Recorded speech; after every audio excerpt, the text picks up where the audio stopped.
എല്ലാവരും തന്നെ ടിവിയിലും പത്രത്തിലും മാധ്യമങ്ങളിലും അല്ലാതെയും കണ്ടവരുണ്ട്. കാരണം ഗവൺമെന്റ് എന്ത് ചെയ്തു?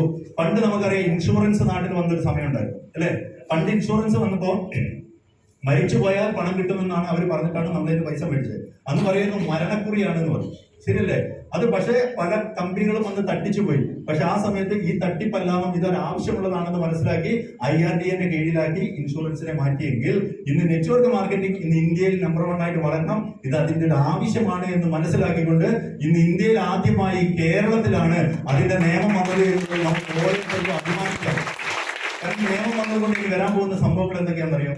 Hello, APJ Abdul Kalam sir പറഞ്ഞിട്ടുണ്ട് 2025 to 30 എത്തുമ്പോഴേക്കും ഇന്ത്യൻ ജനസംഖ്യയുടെ 25% യുവതി യുവാക്കൾ ഏറ്റെടുക്കാൻ പോകുന്ന ഒരു മേഖലയാണ് നെറ്റ്വർക്ക് മാർക്കറ്റിംഗ് എന്ന് അന്നേ അദ്ദേഹം പറഞ്ഞിട്ടുണ്ട്. അന്നേ അദ്ദേഹം പറഞ്ഞതാണ്, നിങ്ങൾ ചെറുപ്പക്കാരോടും ചെറുപ്പക്കാരികളോടും നിങ്ങൾ സ്വപ്നങ്ങൾ കാണൂ, ഉറക്കം കെടുത്തുന്ന സ്വപ്നങ്ങൾ കാണൂ എന്ന് പറഞ്ഞിട്ടില്ലേ? ഹലോ, ഇതൊക്കെ എന്തുകൊണ്ടാണ് പറയുന്നത്? നമ്മളെ സ്വപ്നങ്ങളിലേക്ക് നമ്മൾ ഏറ്റെടുത്തു കഴിഞ്ഞാൽ പ്രവർത്തിക്കാൻ പറ്റിയൊരു അവസരം ഉണ്ടാകാത്തതുകൊണ്ട് നമ്മൾ സ്വപ്നം കണ്ടിട്ടില്ല.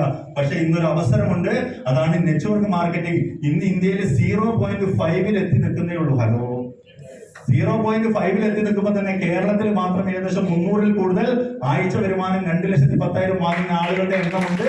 എങ്കിൽ 2025-30 എത്തുമ്പോഴേക്ക് 25% എത്തുമെങ്കിൽ ഇന്ന് ഇവിടെ ഇരിക്കുന്ന ആദ്യമായിട്ട് വന്നവർ പോലും നിങ്ങൾ ഉറപ്പിക്കുക, നിങ്ങളെ അക്കൗണ്ടിലേക്ക് വരാൻ പോകുന്ന നാളുകളിൽ വരാൻ പോകുന്ന വരുമാനം അത് 1000-ലോ 10,000-ലോ അല്ല, അത് ലക്ഷങ്ങളിലായിരിക്കും. നിങ്ങൾ പ്രവർത്തിക്കാൻ തയ്യാറാണെങ്കിൽ നിങ്ങൾ അക്കൗണ്ടിലേക്ക് വരാൻ പോകുന്നുള്ളത് നമുക്ക് ഉറപ്പിക്കാം. ഹലോ, ഇതൊക്കെ പറയുമ്പോൾ നമുക്കൊരു